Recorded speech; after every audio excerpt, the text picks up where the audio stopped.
नमस्कार स्टूडेंट्स, मैं डॉक्टर मीनाक्षी नेगी, राजनीति विज्ञान विभाग, PNG PG college Ramnagar Nainital से। आज हम अध्ययन करते हैं केंद्र राज्य संबंध के विषय में वित्तीय संबंध का। वित्तीय क्षेत्र में केंद्र राज्यों की अपेक्षा अधिक शक्तिशाली हैं। यह एक सामान्य बात है कि विभिन्न राज्य सरकारें कानून और व्यवस्था बनाए रखने अथवा सूखा, बाढ़ या अन्य जो भी प्रकार की प्राकृतिक आपदाएं होती हैं, केंद्र सरकार से सहायता की मांग करती हैं। यहाँ यह तथ्य स्मरणीय है कि कोई भी संस्था बिना आर्थिक आत्मनिर्भरता के सबल नहीं हो सकती है। संविधान में वित्तीय साधनों का बंटवारा संघ के पक्ष में अधिक किया गया है। यह भी सत्य है कि राज्य सरकारें खर्च के संबंध में उदारता दिखाते हैं, अधिक खर्च करती हैं, लेकिन अतिरिक्त साधन यह नहीं जुटा पाती हैं। वे अपना संतुलित बजट बनाने में असफल रही हैं और केंद्र पर ऋण तथा अनुदान के लिए आश्रित रहती हैं। आप देखेंगे कि जो राज्य सरकारें हैं उन पर केंद्र का ऋण और अनुदान अधिक रहता है।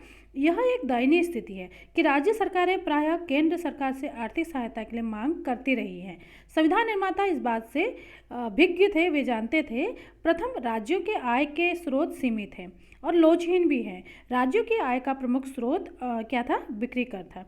इसके विपरीत संघ के आय के स्रोत अधिक थे। संघ के प्रमुख स्रोत जो हैं वह सीमा शुल्क है, उत्पादन शुल्क है, निगम कर वो लगा सकता है, इनकम टैक्स है, निर्यात शुल्क है। इसके अलावा भी बहुत सारे टैक्स वो लगाती है।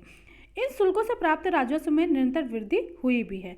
केंद्र उन सब पर अधिकार रहता है और उस पर वो अधिभार भी लगा सकता है।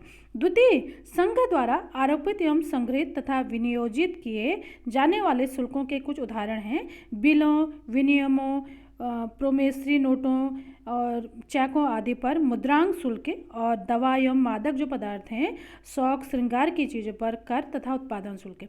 तीसरे, कतिपय कर संघ द्वारा आरोपित तथा संग्रहित किए जाते हैं पर उनका विभाजन संघ तथा राज्यों के बीच होता है।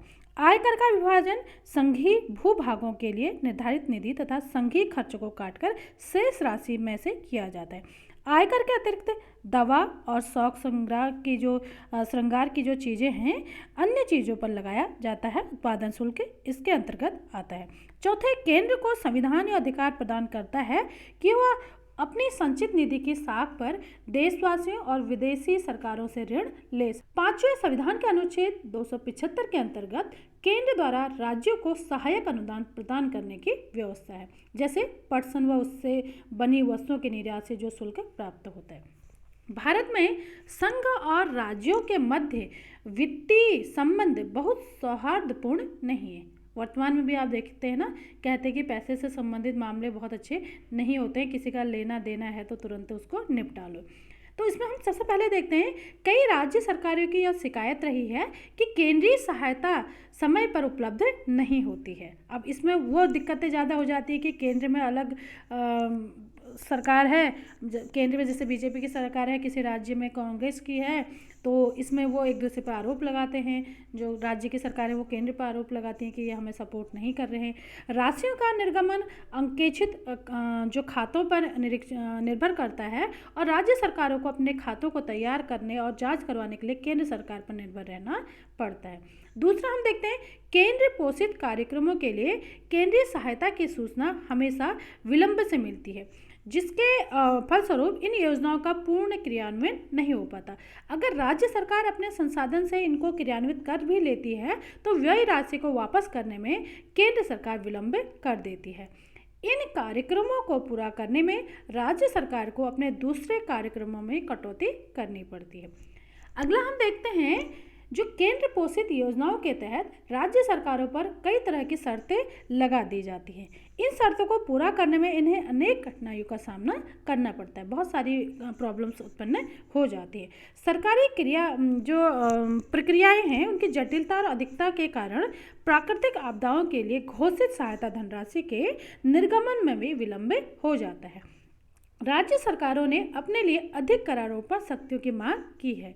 उनका मानना है कि उनके संसाधनों का और अधिक दोहन संभव नहीं है और उनका कर आधार भी बहुत संकीर्ण है, अतः वे राज्यों के विकास के लिए अधिक संसाधनों की मांग करते हैं। राज्य सरकारों की प्रमुख वित्तीय मांगे हैं राज्यों के लिए कर संसाधन में विस्तार, कर सुपुर्दगी की सरल प्रक्रिया, राज्यों की ऋणग्रस्तता समाप्त करने को प्राथमिकता, बाजार से उधार की व्यवस्था और पूंजी संसाधनों में अधिक हिस्सेदारी।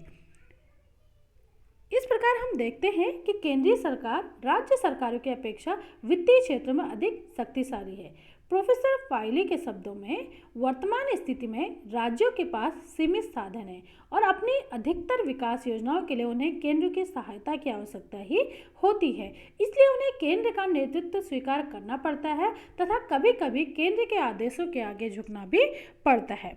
सरकार आयोग ने करारोपण अधिकारों के वर्तमान विभाजन की योजना को सही बताया था और बाजार ऋणों द्वारा उगाए राजस्वों और संसाधनों के बंटवारे पर अपनी सहमति प्रकट भी की थी।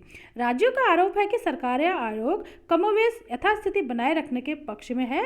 इस बारे में आम धारणा यह है कि विविध कारकों जैसे राज्यों को अधिक संसाधनों की सुपुर्दगी तथा संघ एवं राज्यों का वित्तीय अनुशासन आदि को ध्यान में रखते हुए कुछ व्यावहारिक समस्याओं के निदान के लिए सरकारी आयोग के सुझाव उपयुक्त हैं। फिर भी विपक्षी दलों द्वारा शासित राज्यों में प्राकृतिक आपदाओं के समय अनुदान देते समय केंद्र को अधिक विचारवान होना चाहिए। केंद्र राज्य के शासक दल के संतुलित प्रासंगिक और व्यावहारिक आचरण से राज्यों की शिकायत को दूर किया जा सकता है। सीबीआई जैसी केंद्रीय संस्था को अपने संवैधानिक दायित्वों के निर्वहन में बहुत अधिक सावधानी रखनी चाहिए।